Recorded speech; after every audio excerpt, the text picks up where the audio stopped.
la yasuqul khaira ilallah.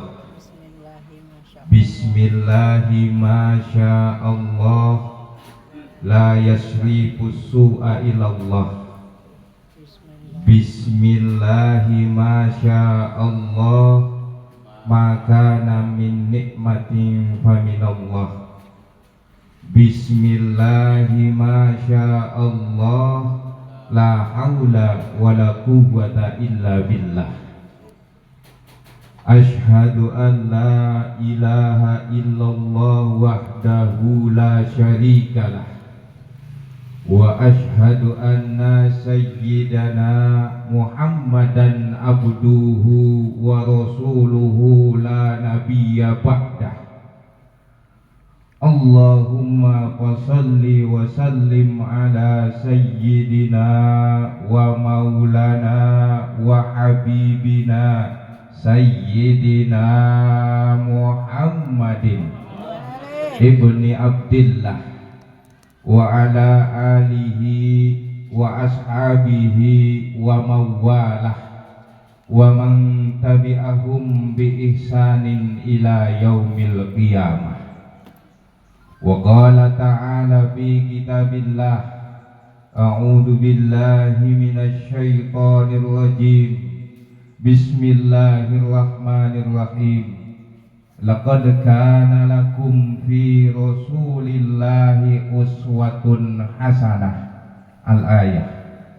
Wa qala an-nabiyyu sallallahu alaihi wasallam, innama bu'istu liutammima makarimal akhlaq. Shadaqallahul azim wa sadaqa rasuluhun nabiyul habibul karim. Amma ba'dah. Yang saya hormati, yang saya muliakan, yang saya takdimi, ketua atau pembina Yayasan Alumni El Nur Kasab, Bapak Profesor Dr. Kiai Haji Encep Jaya MSI. Kita doakan mudah-mudahan beliau panjang umur, berkah umur, berkah rezeki, amin ya Allah ya Rabbal. Kalau doa yang lengkap Pak, panjang umur, banyak rezeki. Panjang umur doang ngap, panjang umur doang nggak ada rezeki. Jadi doa teh yang lengkap, panjang umur, banyak rezeki. Jangan minta panjang umur doang Pak. Ada yang di ruang ICU sampai berbulan-bulan masih hidup, itu panjang umur loh. Yang saya hormati, yang saya takdimi, yang saya muliakan, mohon maaf kalau tidak tersebut Pak ya, ketua, sebagai ketua juga, yang tadi katanya orang gila, subhanallah. Bapak Kiai Haji Asmawi ya Pak ya, para kiai, para sepuh, para guru-guru sekalian yang tidak saya sebutkan namanya satu persatu, tetapi tidak mengurangi rasa takdim hormat saya kepada masyayikh semua. Kita doakan para guru-guru kita ini mudah-mudahan selalu diberikan kekuatan oleh Allah Subhanahu wa Ta'ala, kekuatan jasmani dan rohani untuk terus berjuang dan memberikan ilmu-ilmunya kepada kita sekalian, amin ya Allah ya Rabbal alamin. Para hadirin wal hadirat yang hadir di tempat ini, para alumni, kalau saya dikatakan adik kelas terlalu jauh Pak, ini mah udah cucu kelas. Tahun 1981 saya baru lahir, pakai zuhdi, sudah tamat dari API. Jauh kelasnya. Jadi saya datang ke sini bersilaturahmi kepada orang tua, kepada guru-guru. Mudah-mudahan mohon diterima dengan ikhlas, dengan lapang dada. Bukan songong, bukan mau ngajarin, gak ada apa-apanya, gak ada ilmunya. Saya sama sekali di sini. Tapi mudah-mudahan hanya untuk berniat mempererat tali silaturahmi antar alumni. Kita pernah bersekolah, kita pernah mengenyam pendidikan di tempat yang sama, kita pernah punya guru yang sama, yakni Yayasan El Nur El Kasab Yaping tadi. Tadi sudah dikisahkan begitu banyak ya lulusan-lulusan Yaping. Yayasan Nurul Kasab itu benar-benar jadi cahaya penerobos datang ke kampung-kampung. Bapak, para hadirin, Ibu ya mungkin tahu daerah saya Kampung Setu atau Kecamatan Setu dulunya hutan belantara. Jadi belum lama ini aja sudah mulai dibangun perumahan-perumahan. Zaman saya masih sekolah di Yaping tahun 90 ke bawah itu masih pohon bambu, becek, hutan, saksinya pakai impun. Nah, pakai impun itu satu daerah dengan saya, bahkan satu desa, satu majelis. Kalau malam minggu kita bareng-bareng zikir di kampung di sana, ada majelis kecil di rumah saya, Pak. Alhamdulillah. Allah Subhanahu wa taala berfirman di dalam ayatnya, Bismillahirrahmanirrahim, wa'tasimu bihablillahi jami'an wa la tafarraqu. Bersatulah, jalin tali silaturahim bihablillah, dengan tali Allah seluruhnya, dan jangan bercerai-berai. Alhamdulillah dari tahun ada tadi yang lulusan 78 sampai mungkin di sini saya yang paling muda rasanya, yang paling muda. Di Yaping itu biasanya Pak, alumni zaman saya sekolah di Yaping itu paling banyak siswanya dari daerah saya, Setu. Sehingga kadang ketua-ketua IPING-nya pun dulu dari Setu. Sampai kemarin putri saya sendiri, anak saya sekolah di Yaping baru lulus hari ini. Sekarang sudah masuk di UIN Bandung, Sunan Gunung Jati, alhamdulillah. Jadi ketua IPING juga di Putri. Kita ngalap barokah dari Al-Maghfurlah untuk menyambung tali batin kita kepada guru-guru kita. Mohon dengan ridho dan ikhlas kita bacakan Fatihah buat guru-guru kita di Yaping. Ila hadiniyah waliklianitin sholihah wila hadratin Nabi Mustafa Sayyidina Muhammadin sallallahu alaihi wasallam Sumailaruh ila hadrati Haji Muhammad Dawaman, Haji Muhammad Syahid, Haji Muhammad yang dimuliakan oleh Allah Subhanahu wa ta'ala. Momentumnya ini tetap aja perayaan Maulid Nabi Muhammad sallallahu alaihi wasallam. Nabi kita Muhammad sallallahu alaihi wasallam adalah satu-satunya manusia yang paling mulia, makhluk yang diciptakan oleh Allah Subhanahu wa ta'ala, sebagai yang awal dan sebagai yang akhir. Kenapa saya katakan demikian? Di dalam ayatnya Allah Subhanahu wa ta'ala berfirman, Bismillahirrahmanirrahim, Qul inna salati wa nusuki wa mahyaya wa mamati lillahi rabbil alamin la syarika lahu wa bidzalika umirtu wa ana awwalul muslimin. Katakan Muhammad, sungguhnya salatku, ibadahku, matiku, hidupku hanya untuk Allah Rabbul Alamin. Tidak ada sekutu baginya. Dan oleh karena itu aku diutus sebagai orang yang pertama kali muslim. Itulah kanjeng Nabi kita Muhammad sallallahu alaihi wasallam. Jadi sebelum nabi-nabi yang lain, para rasul yang lain beragama Islam atau muslim, kanjeng Nabi lah orang pertama yang muslim. Kenapa demikian? Nabi ruhnya diciptakan paling dahulu sebelum nabi-nabi yang lain. Jadi pernyataan ayat tadi maksudnya ruh Nabi Muhammad sallallahu alaihi wasallam diciptakan paling awal, dan nabilah sebagai orang muslim pertama pembawa risalah sebelum nabi-nabi yang lain. Tetapi diutus jasad dan fisiknya yang terakhir, diutus sebagai nabi terakhir. Itulah Nabi wa ja'ala fatihan wa khatiman, dijadikan sebagai yang pembuka dan juga dijadikan sebagai penutup. Hadirin jamaah yang dimuliakan oleh Allah Subhanahu wa taala, para masyayikh, para guru-guru sekalian. Itulah Nabi kita Muhammad sallallahu alaihi wasallam, mempunyai kemuliaan yang luar biasa sebagai manusia sempurna yang diciptakan Allah, diutus, diciptakan ruhnya pertama kali, tetapi jasadnya, fisiknya diutus terakhir sebagai nabi terakhir.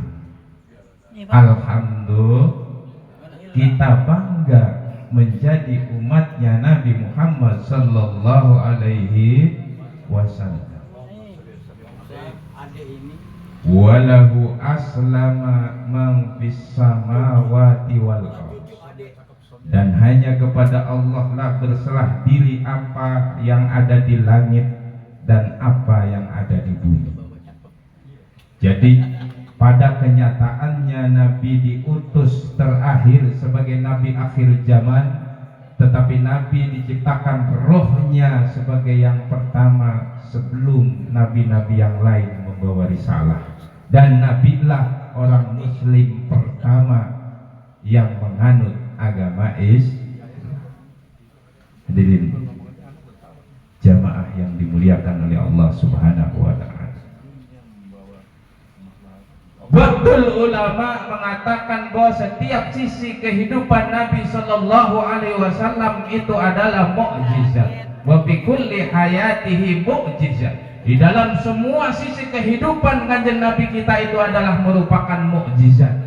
Mungkin di dalam sirah nabawiyah kita sering mendengar begitu hebatnya mukjizat yang didapatkan oleh Nabi Ibrahim alaihi salam ketika akan dibakar oleh Raja Namrud, tidak mempan, tubuhnya dibakar api karena Allah mengatakan qul ya naru kuni bardan wa salaman ala Ibrahim, katakan kau jadi dingin wahai api dan menyelamatkan bagi Nabi Ibrahim. Begitu hebatnya Nabi Ibrahim alaihissalam mendapatkan mukjizat. Itu cerita kisah yang kita dapat. Kemudian Nabi Musa alaihissalam ketika disuruh oleh Allah, diperintahkan oleh Allah menghentakkan tongkatnya ke dalam batu. Wadrib bi asaqal hajar, hentakkan, pukulkan tongkatmu itu ke dalam batu, maka terbelahlah lautan. Begitu hebatnya mukjizat yang didapatkan oleh Nabiullah Musa alaihissalam. Mukjizat Nabi Yusuf alaihissalam terkenal sebagai orang yang sangat digandrungi, mempunyai wajah yang tampan, ketampanannya luar biasa, sehingga penduduk di sekitar pada waktu itu tergoda semua, terbius semua dengan ketampanan dan kegantengannya beliau. Jadi seakan-akan Nabi kita Muhammad sallallahu alaihi wasallam itu kalah ya mukjizatnya oleh nabi-nabi yang lain. Padahal tidak. Kalau kita lebih membaca lebih dalam tentang sirah nabawiyah kita, Nabi kita Muhammad sallallahu alaihi wasallam bahkan di seluruh sisi kehidupannya itu mukjizat semua. Wa fi kulli hayatihi mukjizat. Dan di dalam seluruh sisi kehidupan Nabi kita adalah merupakan mukjizat. Mari kita buktikan supaya kita lebih bangga lagi mempunyai nabi, seorang nabi yang sangat mulia bernama Muhammad sallallahu alaihi wasallam, supaya kita lebih cinta lagi kepada nabi kita Muhammad sallallahu alaihi wasallam. Maaf, agak bilek Pak. Di depan guru mah ngomong salah nggak apa-apa, nanti juga dibenerin, ya Pak ya. Pertama, ketika Nabi di kandungan ibunya Siti Aminah, sebenarnya di Arab tuh nggak ada nama Siti Pak. Kalau di Indonesia tuh ada Siti Maisaroh, Siti Halimah, Sayyidati. Ya, Siti itu asal kata Sayyidati kata guru kita. Tapi orang Indonesia nggak bisa, susah bilang Sayyidati, udah Siti aja, udah Siti Markonah kali. Sayyidati Aminah ketika mengandung putranya Muhammad sallallahu alaihi wasallam, kandungannya berumur 2 bulan, meninggal ayahandanya. Namanya pun Aminah, Pak. Aminah kalau diartikan ke dalam bahasa Arab itu artinya orang yang aman. Maka ketika mengandung Nabi kita Muhammad SAW, Sayyidati Aminah ini begitu sangat nyaman dan aman, diberi keamanan oleh Allah Subhanahu wa Ta'ala. Pada saat mengandung, di dalam kandungan umur 2 bulan, meninggal ayahandanya Sayyid Abdullah. Abdullah dalam bahasa Arab artinya hamba Allah. Ketika umur kandungannya semakin tua, dikisahkan, diriwayatkan pada umur tua, umur 7 bulan ke atas, Sayyidati Aminah ibundanya Nabi kita Muhammad SAW itu sering bermimpi didatangi oleh para malaikat. Nah, kalau ibu lagi hamil mimpinya apa, Bu? Didatangin julik, didatangin hantu. Kalau Sayyidati Aminah ibundanya Nabi kita Muhammad SAW ketika hamil itu sering didatangi oleh para malaikat, yang semua malaikat itu menyatakan, wahai Aminah, engkau akan dianugerahi seorang putra yang akan menjadi pemimpin dunia wal akhirah bernama Muhammad, sebagai nabi terakhir, nabi akhir zaman, pemimpin seluruh nabi dan rasul. Itu kabar-kabar yang didapatkan oleh Sayyidah Aminah. Sering bermimpi. Bukan cuma itu, Sayyidah Aminah pada saat mengandung Nabi kita Muhammad SAW didatangi oleh para nabi-nabi yang lain sebelum Nabi kita. Nabi Adam hadir dalam mimpinya, Nabi Nuh, Nabi Yusuf, semua nabi hadir dalam mimpi Sayyidah Aminah. Ini bukankah ini merupakan satu mukjizat? Enggak ada terjadi di kejadian nabi-nabi yang lain ketika mengandung anaknya dihadiri oleh para malaikat, didatangi oleh para malaikat dan para nabi-nabi yang lain, enggak ada. Dan semuanya memberikan amanah dan kabar yang baik kepada Sayyidah Aminah ibunda Nabi Muhammad SAW. Ini mukjizat. Ini saya lagi mau menjelaskan bahwa setiap sisi kehidupan Nabi itu merupakan mukjizat. Wa bi kulli hayatihi mukjizat. Singkat cerita, ketika menjelang lahir, tepatnya tanggal 12 Rabiul Awal 1571 Hijriah, Nabi lahir di kota Mekah. Rumahnya Nabi itu di dekat Ka'bah.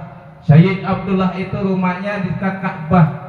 Yang udah berkali-kali ke Mekah, yang udah haji semua, udah bukan haji, umroh, udah berkali-kali mungkin.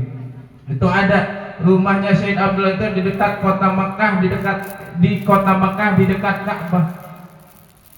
Pada saat lahir, yang terjadi tanggal 12 Rabiul Awal menjelang subuh, Nabi lahir brol ke dunia. Kota Mekah seluruhnya diterangi oleh cahaya. Itu satu. Kedua, Allah Subhanahu wa Ta'ala mengutus para malaikat dan mengutus bidadari-bidadari surga untuk menyaksikan kelahiran manusia paling mulia bernama Muhammad sallallahu alaihi wasallam. Bukan cuma itu, 3 wanita mulia diutus juga oleh Allah untuk menemani Sayyidah Aminah dalam ketika melahirkan Nabi kita Muhammad sallallahu alaihi wasallam.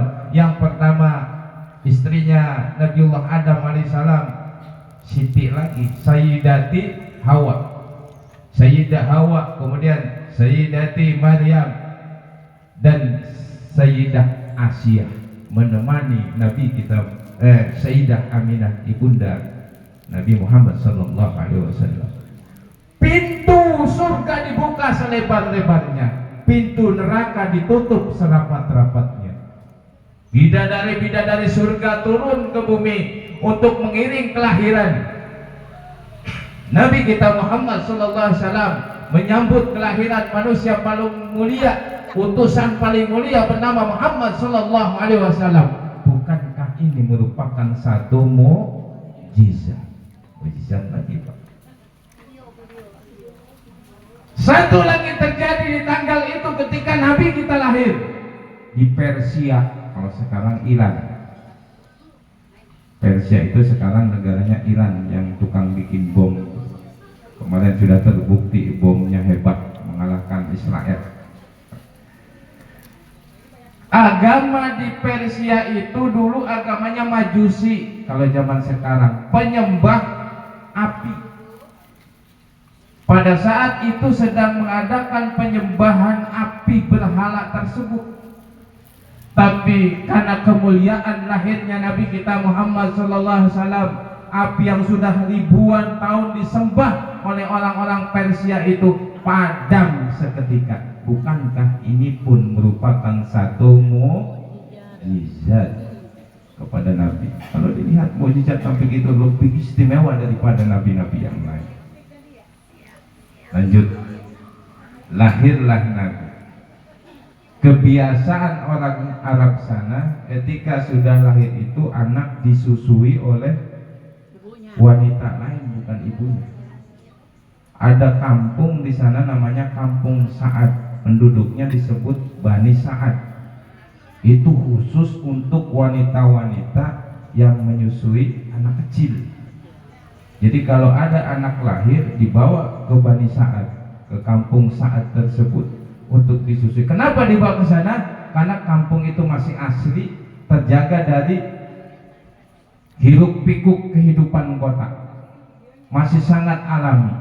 Dibawalah Nabi ke Kampung Sa'ad, ke Bani Sa'ad, ditemui dengan seorang wanita bernama Halimah. Halimah artinya perempuan yang mempunyai kelembutan. Siapa di sini yang namanya Halimah? Alhamdulillah. Disusuilah Nabi oleh seorang wanita bernama Halimah. Karena menyusui Nabi kita Muhammad SAW, dikasih gelarlah Halimah ini dengan gelar Halimatus Sa'diyah. Halimah, wanita yang lembut yang menyusui Nabi kita Muhammad SAW.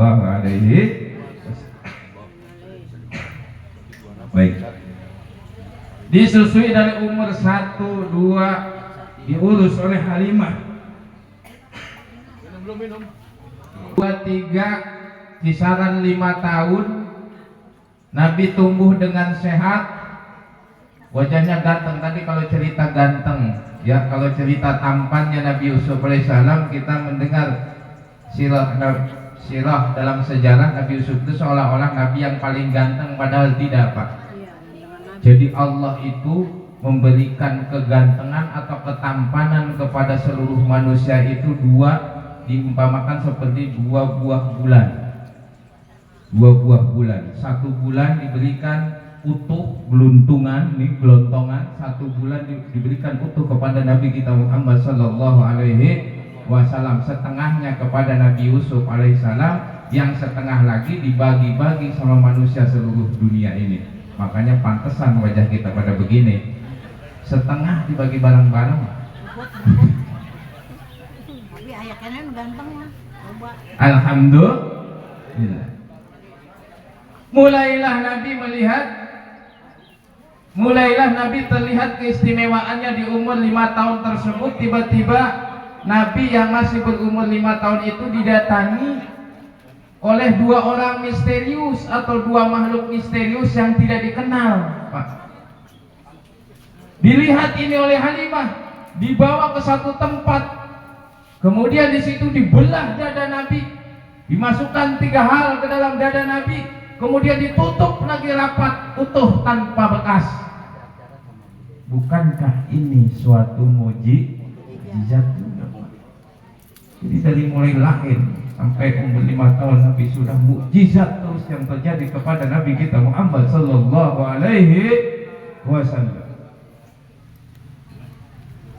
Karena melihat kejadian tersebut, ya, Halimah takut. Wah, ini manusia aneh. Kalau saya yang ngurus, nanti saya disalahkan. Masa anak sekecil itu didatangi oleh Dua sosok yang aneh, padahal itu adalah malaikat Jibril dan Mikail yang diutus oleh Allah. Dibelah dada Nabi, diisi dengan hikmah, ilmu dan hilm. Akhirnya Nabi yang baru berusia 5 tahun itu diantarkan kembali ke keluarganya, ke ibundanya. Amin. Lanjut, umur 6 tahun ibundanya Nabi Sayyidah Aminah mengajak Nabi kita Muhammad sallallahu alaihi wasallam untuk berziarah ke bapaknya, ke ayahandanya Sayyid Abdullah yang berada di kota Madinah. Madinah dengan Mekah itu jaraknya kurang lebih 500 km, Pak. Ditempuh dengan jalan kaki waktu itu, bisa dibayangkan. Makanya ketika kisah hijrahnya Nabi kita Muhammad bersama para sahabat menuju kota Madinah itu ditempuh dengan jarak 8 hari 8 malam. Kalau ditempuh dengan jalan kaki. Kalau kita sekarang haji atau umroh di sana 4 jam nyampe, Pak ya? 4 jam nyampe. Kalau dulu Nabi 8 hari 8 malam, itu umur 6 tahun. Berziarahlah Nabi bersama ibundanya ke Sayyid Abdullah ayahandanya. Pulang dari berziarah tersebut, ibundanya sakit. Di tengah perjalanan, di pertengahan antara kota Mekah dan Madinah, meninggal. Nabi yatim di umur 6 tahun, sudah tidak punya ibu, sudah tidak punya ayah. Itulah Nabi kita Muhammad sallallahu alaihi wasallam. Kemudian Nabi diurus oleh pamannya bernama Abi Thalib. Abi Thalib ini sama profesinya seperti ayahandanya Sayyid Abdullah, sebagai pedagang yang selalu berdagang dari kota satu ke kota yang lain. Umur 8 tahun dibawalah Nabi berdagang oleh pamannya Sayyid Abi Thalib. Dan di tengah perjalanan kita tahu kota Mekah, Madinah sampai Syam itu namanya daerah Timur Tengah Arab ya, tapi panas luar biasa. Tetapi terjadi keajaiban dan mukjizat juga kepada Nabi kita Muhammad SAW ketika jalan di terik matahari yang begitu panas. Selalu ada awan yang menaungi Nabi kita Muhammad SAW sehingga tidak pernah merasakan kepanasan. Bukankah ini juga merupakan satu mukjizat? Ya, sampai sini aja nggak kelar-kelar kalau ngomongin mukjizat Nabi. Saya singkat, Pak ya. Jadi di dalam setiap sisi kehidupan Nabi itu ternyata penuh dengan mukjizat. Bahkan ada satu kisah lagi ketika Nabi bersama 400 para sahabatnya. Ini ada di dalam hadis sahih Bukhari. Melakukan perjalanan bersama 400 orang sahabat. Waktu itu kesiangan Nabi karena kelelahan dan kecapean mau sholat subuh. Nabi Muhammad beserta sahabat mencari sumber air untuk berwudu dan minum. Tetapi ternyata tidak ada sumber air untuk wudu dan minum. Akhirnya Nabi menjulurkan kedua belah tangannya dan dari ke-10 jari Nabi Muhammad SAW keluar air, sehingga para sahabat yang 400 orang itu berwudu dari jari Nabi Muhammad SAW, bahkan minum dari situ semua. Bukankah itu satu mukjizat juga? Luar biasa. Kita patut bangga. Jadi kalau bicara hebat tentang mukjizat, maka Nabi kita Muhammad SAW Nabi yang paling hebat, yang paling banyak mukjizatnya. Salah satu mukjizat yang paling agung yang sampai hari ini kita bisa merasakannya adalah Al-Qur'anul Karim. Mukjizat paling agung, paling dahsyat yang masih bisa kita amalkan, kita rasakan keberkahannya sampai hari ini. Subhanallah. Hadirin jamaah yang dimuliakan oleh Allah Subhanahu wa ta'ala. Jadi pantaslah kita berbangga diri menjadi umat Nabi Muhammad sallallahu alaihi wasallam, karena potensi manusia bisa masuk surga itu karena 4 hal. Potensi besar manusia bisa dimasukkan ke dalam surga itu karena 4 hal. Kita bisa masuk ke dalam surga atau dimasukkan ke dalam surga oleh Allah karena 4 hal saja. Dari sisi mana kita akan mendapatkan dari 4 hal tersebut? Mari kita baca. 1. Manusia bisa berpotensi dimasukkan ke dalam surganya Allah itu yang pertama berkat keimanannya kepada Allah Subhanahu wa ta'ala. Sudah begitu kuatkah iman kita kepada Allah untuk menjadi bekal pantasnya kita dimasukkan ke dalam surganya Allah Subhanahu wa ta'ala yang masih banyak ngeluh selama ini? Betul? Tapi kalau bapak dan ibu, terutama ibu-ibu, bapak-bapak juga sama, masih banyak ngeluh, saya bahagia. Itu artinya bapak dan ibu masih waras, belum gila. Karena orang yang tidak pernah mengeluh dan menerima apa adanya itu cuma orang gila. Ada nggak orang gila pernah mengeluh, Bu? Nggak ada. Gila ngeluh. Kok nggak ada makanan hari ini ya? Ada adiknya. Dan yang paling nerima dan tawadu itu cuma orang gila. Ada makanan bekas dimakan, terima ikhlas. Ada minuman bekas dimakan, terima ikhlas. Nggak pernah makanan apa sih ini? Nggak pernah. Boro-boro mikirin pengen punya mobil, pengen punya motor, pengen punya rumah, pengen punya istri yang cantik, itu orang gila. Terima saja apa yang diberikan Allah. Orang Jadi kalau bapak dan ibu masih suka mengeluh masalah utang, masalah dunia, masalah rumah tangga dan sebagainya, itu wajar. Itu artinya bapak dan ibu masih waras, aman. Justru kalau kita lihat ada orang gila suka mengeluh, itu ciri-ciri udah mau sembuh. Betul? Orang gila yang mengeluh. Orang jalan ngeluh. Barangkali orang gila ngeluh, nggak ada. Kenapa gua kok jalan terus? Nggak ada. Luar biasa. Bahkan orang gila punya keistimewaan, Pak, di akhirat nanti. Ya, kalau bapak atau kita nih berdosa, banyak maksiat, tempatnya di neraka. Kalau yang banyak amal, amalnya baik, tempatnya di surga. Orang gila ini ada tempat khusus di akhirat nanti, namanya Bukit Al-Aqrab. Ada namanya Bukit Al-Aqrab. Itu diabadikan di dalam Al-Quran surat Al-Aqrab. Al-Aqrab itu adanya di tengah-tengah antara surga dan neraka. Itu namanya Bukit Al-Aqrab. Ini namanya orang gila kan? Ada ketika nanti dihisab itu masuk ke dalam neraka disorakin, syukurin lu. Orang gila. Dan nanti terakhir ketika sudah terpisah menjadi dua, ada penduduk ahli surga dan ada penduduk ahli neraka. Baru ditanya nih orang gila sama Allah, lu mau masuk kemana? Ke surga apa neraka? Dalam satu riwayat ada yang mengatakan, ya Allah, saya mendingan ke neraka deh, banyak temennya. Itu orang gila, namanya juga orang gila. Akhirnya ada tuh dalam satu riwayat dimasukkan ke dalam neraka. Ya Allah, ternyata panas, saya mau ke surga aja. Masuklah ke dalam surga. Lebih beruntung siapa, Pak?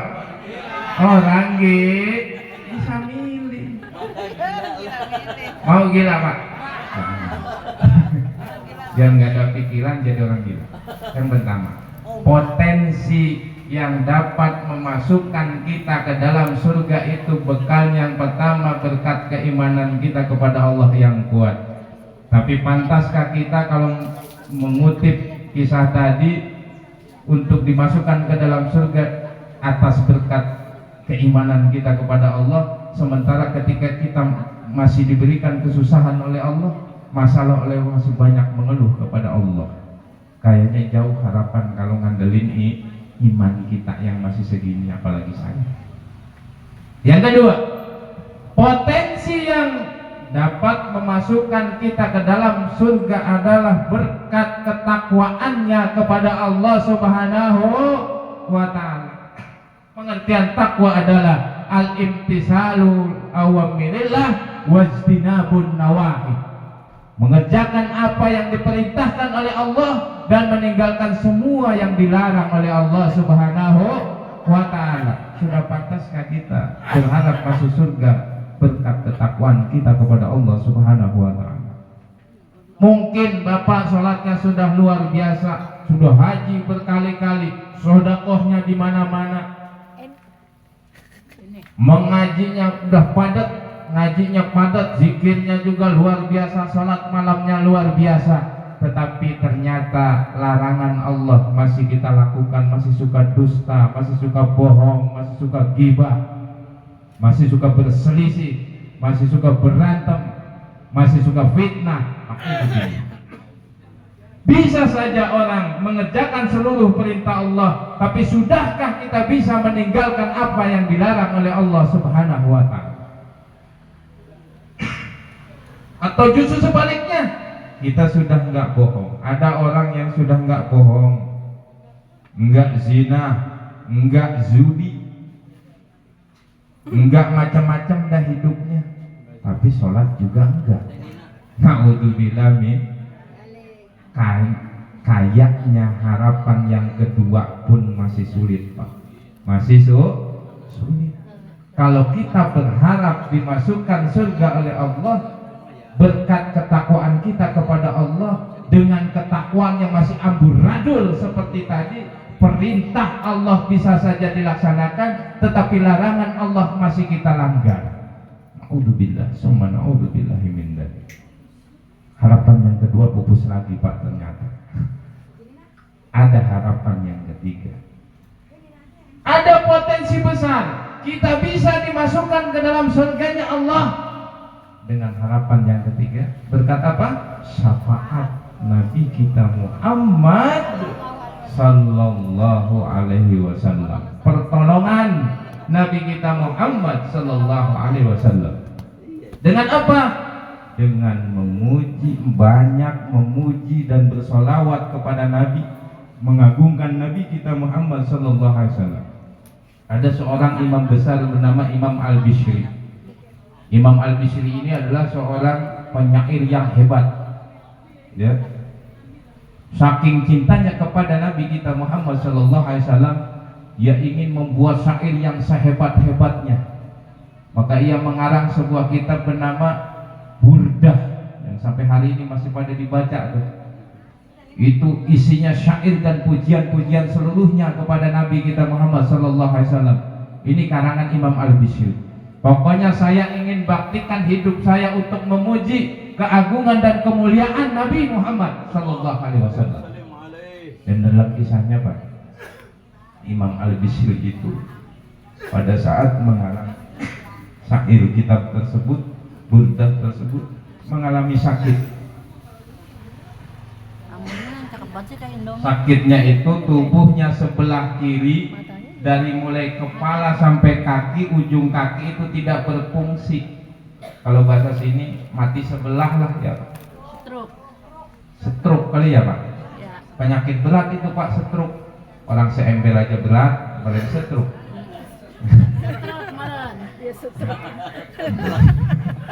Pasir kali.